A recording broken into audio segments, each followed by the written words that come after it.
remember when social interactions happened around the kitchen table and the easiest way to reach a friend was a landline.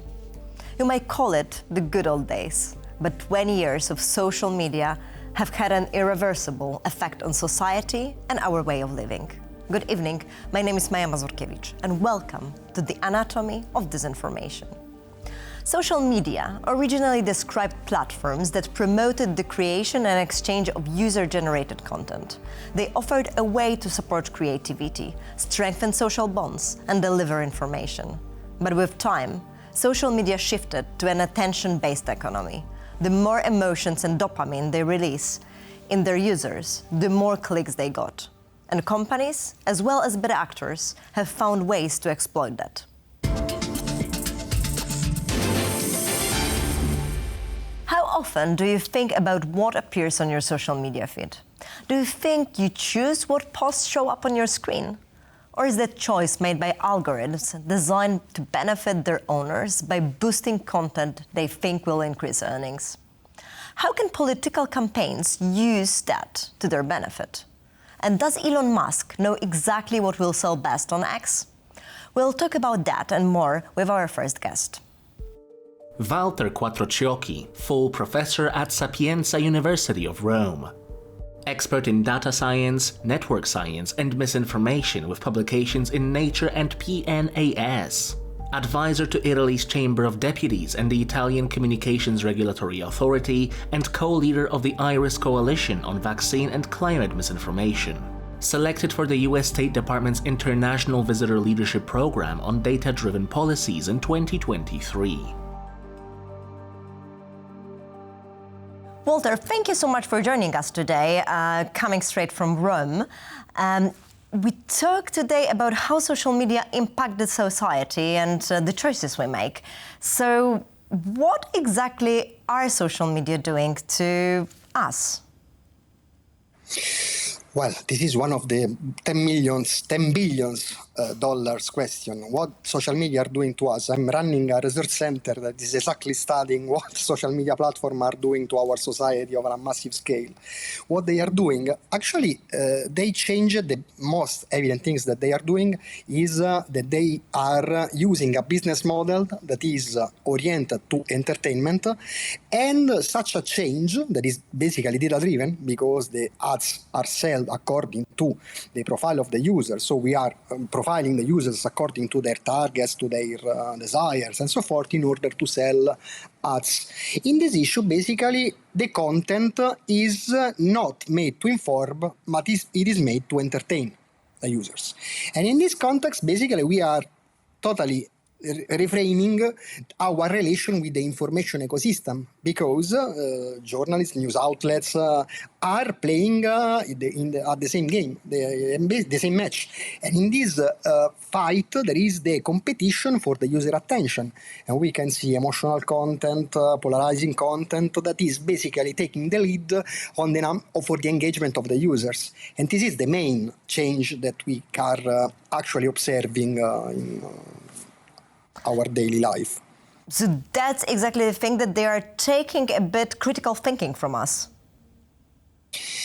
Actually, the problem is that I think that when we are on the social media, we are not activating critical thinking. We are on social media to have a little bit of fun. So we want to share some memes, we want to see some funny picture, some stupid stuff. So we are not in the mood that is creating knowledge to us. We are in a mood that is more relaxed and pretty much more prone to errors. But at the same time, a lot of people, when they're being asked from where they're taking their information, they're saying that they're taking it from the social media. Actually, this was true until some years ago. Then Meta, if I remember well, and other platforms changed their policy in terms of editorial stories, because there was a problem, especially in Europe, about the copyrights of news and so forth and content. So news are not so much diffused over the internet. The problem is, on social media, the problem is that the users still tend to share news from on the social media to share it and discuss it with their mate. And can you give any particular example of it? For instance, there is the news about the digital initiative, artificial intelligence initiative in Europe. I'm reposting it on the social media to discuss with my fellows what is going on and so forth. Because when we are online, basically, there is a large amount of information.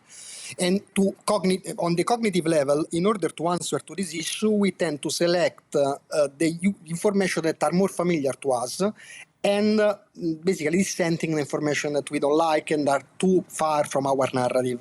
In this context, we live in a kind of bubble. We live in a kind of bubble in which we are surrounded virtually by users that are posting and interested in things that are closer to our point of view. And we call this echo chamber, the echo chamber effect. Basically. And the algorithms are supporting this echo chamber, so it's basically creating the more polarized society? Actually, it's a very, very nice question. Still, we don't know. We have insight that there is an action of the algorithm in this issue. We published a paper in PNAS in 2021 when we were observing the differences between platforms that are using algorithm for content promotion, so basically to sell ads, and the platform without this kind of tool.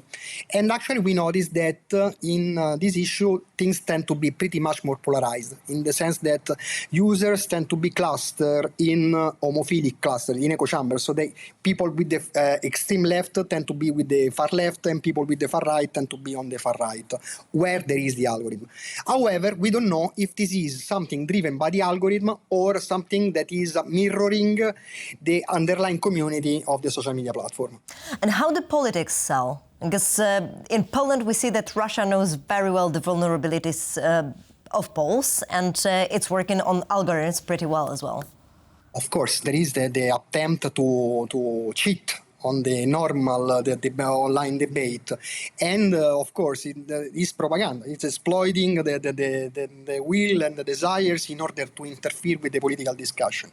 However, luckily we are not so dumb, in a sense that people generally, we are really reluctant in changing our mind, especially in things that are really close to our view. In this context, so we tend to be attracted by things that are familiar with our way of thinking, with our system of belief. So if those things are some way boiling, it is because there is something that is matching a narrative that is mirroring the belief of the users and the people that are around. That's the issue. So, for example, if in Poland we're seeing the rise of attitudes towards the Ukrainian refugees, and you see that there's a lot of disinformation around the topic in the social media, it's a kind of a mirror, and it's supporting the algorithms. No, and then I'm just saying. No. I'm just saying that if you are attracted by the information that are somewhere familiar for you. So if you are not consistent with the narrative, you are not even looking to that fake news. That's the story. On the other side, if you are exposed and looking for this kind of information, you are ignoring fact-checked information by boosting the interpretative frame that is oriented to that kind of narrative. Exactly. So if the political campaigners, for example, well known what people want to listen, they can easily kind of sell it to them, right? Exactly. That's exactly the trick, because we are selling content for engagement on social media. This is exactly the issue. And with the decisions of X and recently of Meta of releasing the trust and safety mechanisms, what actually we can do? What regulations we need, or how we should talk with the audience to understand what is happening in there? Cannot be unpopular on this, in a sense that I was saying that fact-checking was not working since 2017.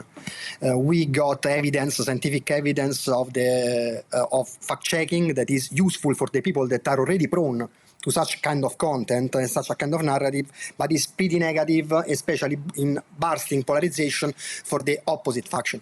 So we already know that the fact-checking was not working. So I was almost... So what is working?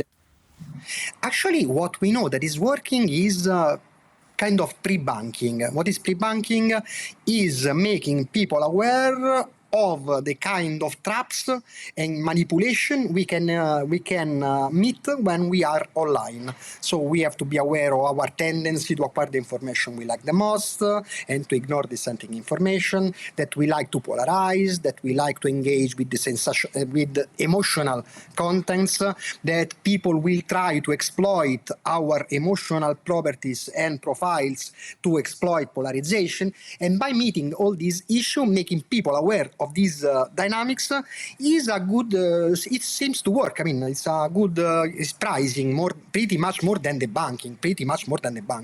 So that's a solution. Thank you so much for showing what is a problem and where we can go. Thank you so much for your work. Thank you very much for the invitation. A recent report by CheckFirst, in partnership with Reset Tech and AI Forensics, explores how a Russian entity with very close ties to the Kremlin has hijacked Meta's advertisement options to spread disinformation, loaded cartoons. Here's more on Russia's latest crafty move.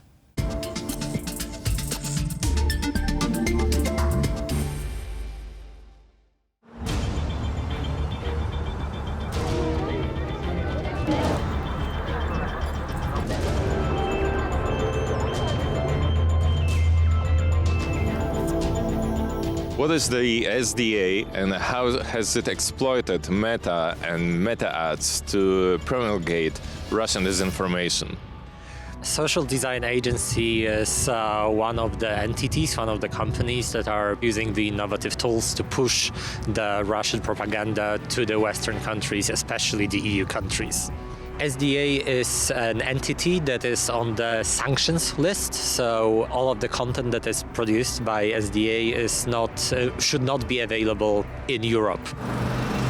This agency was doing coordinated political advertising on Meta platforms that wasn't labeled as such. This is a clear abuse of the political advertising system that Meta has set up in place. Most of the good faith actors, the political parties, the locally registered NGOs need to label their ads as political so that the researchers and the citizens have more access to seeing what is being pushed on them as political advertising. SDA tried to overlap those rules. Based on the leaked documents from the SDA, around 350,000 euros was spent on political advertising on Meta in European countries such as Germany, Italy, France, and Poland. The modus operandi for this was creating cartoons, propaganda cartoons. There were around 500 of those that are registered in the report, and they were distributed via paid ads. The content of the cartoons included saying that European institutions are weak, that they are on the verge of bankruptcy. There was lots of anti-Ukrainian messaging, but it was written in a way that was meant to not be found by the filters that will look for political wording online.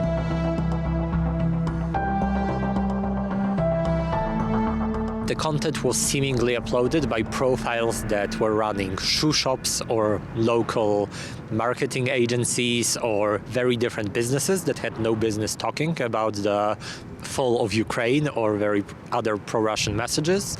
And this is something that wasn't filtered out by Meta's automatic moderation content. But it seems that the automatic filters that are working towards labeling the ads have not worked in this case, and the Russian propaganda agencies found a way of going around the system by using very specific keywords or omitting specific keywords. So they were trying very strongly to find ways of pushing the ads, even though the official systems are quite transparent. How long can you bear to be away from your mobile devices? Social media has turned us all into dopamine junkies, swiping, liking, sharing, and commenting for that virtual hit. But what is that addiction really doing to us? How do our brains and bodies react to endless stream of fear, curiosity, and anger? We'll find out from our next guest. Dr. Mariusz Wirga, psychiatrist, psycho-oncologist, cognitive behavioral therapist. Medical Director of Psychosocial Oncology at Memorial Care Todd Cancer Institute. Chair of the Psychiatry Department at Long Beach Medical Center. Co-author of the upcoming book, ABC of Your Emotions.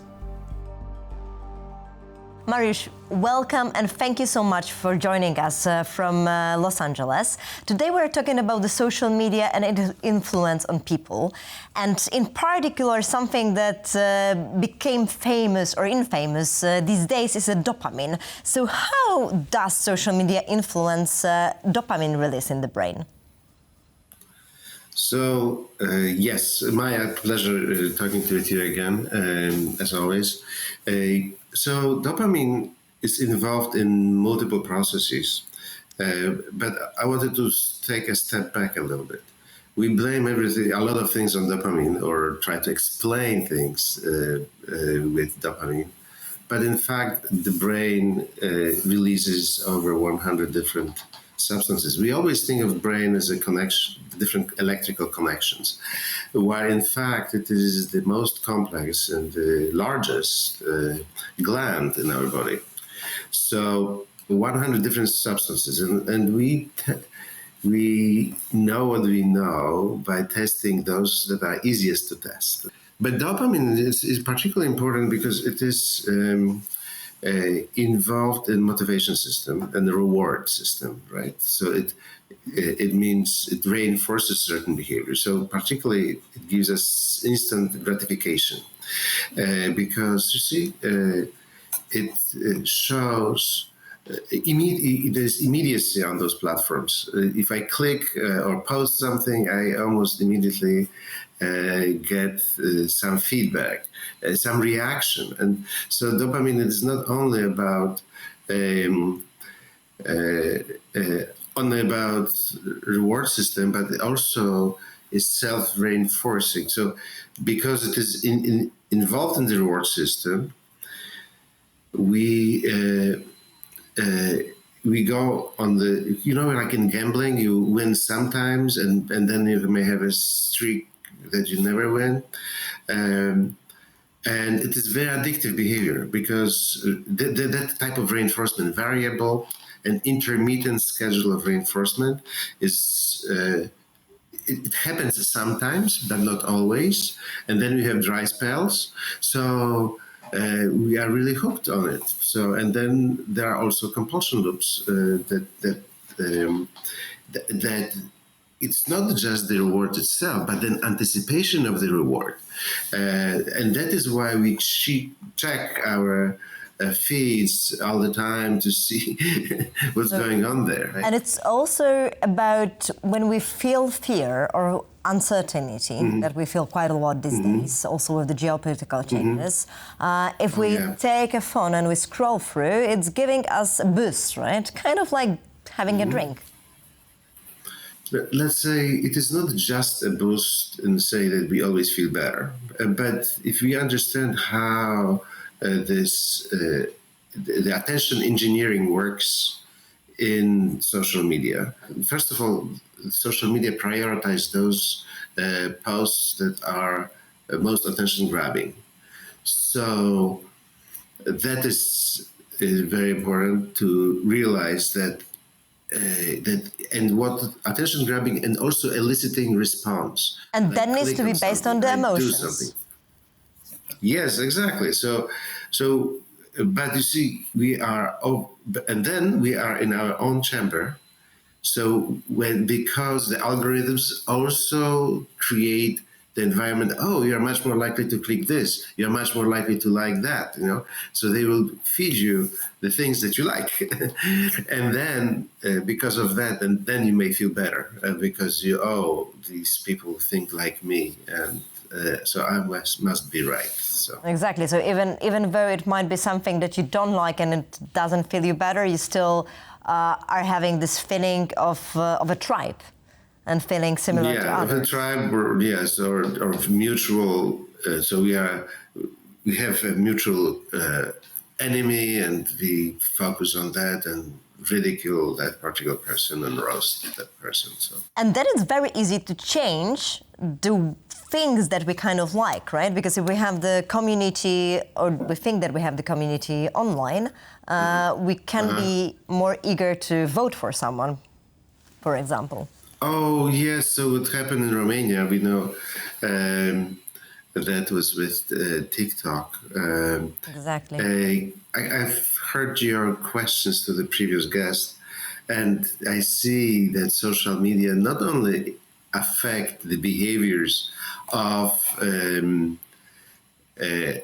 users of these social media, but also of politicians, because now they want to be attention grabbing. So very often they just speak without giving any particular information or new policy or anything, just for our attention.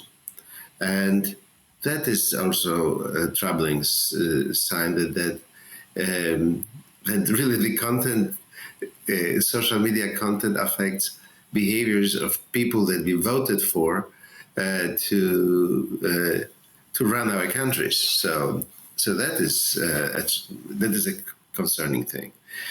It is very concerning, and you know what I'm thinking is kind of, do you think that in some time from now we will be fighting the addiction of the social media as we do right now, addiction to the alcohol or gambling? Well, that is a problem for a lot of people, and now they are, I'm a psychotherapist, so I know that some people need really help with social media.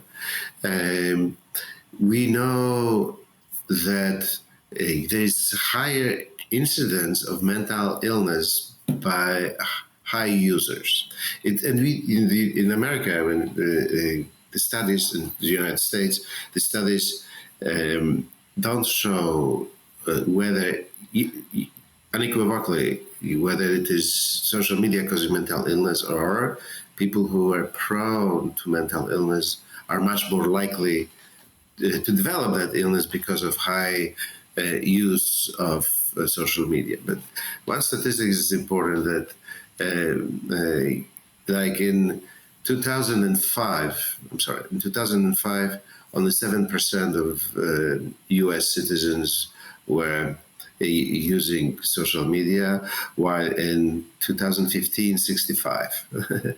That's a huge difference. And do you think that we are ready for it? Since then, it's 2015, and look, there's 10 years more. I don't have data for this year, but if we look at the trajectory, it is really troubling. Of course, remember, it is very simplified because we have 100 neurotransmitters in our brains that have effect on all our bodies. So it's not just talking to our brain, but psychoneuroimmunology is the science of connection between our brains, nervous system, and immune system, and vice versa, from immune system to central nervous system. There, I think that part of people who experience depression and anxiety because of high use of social media are simply deprived of living meaningfully because social media may be distracting them from life. I think that's the most important, to live meaningfully and to have balance, as in everything in life. Thank you so much for joining us. Thank you very much, Maya.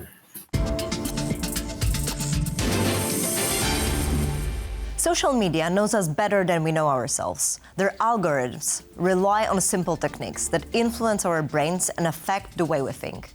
All that just to make money for a few at the top. We know we are falling down the rabbit hole of social media addiction, but we often think we feel better after scrolling, when our dopamine levels hit their peak. But do we really feel better? It clearly affects our feeling of safety and the way we think. It changes our opinions and decisions. So when you reach for your phone, be mindful about the content you consume. Till next time, keep calm and think deeply.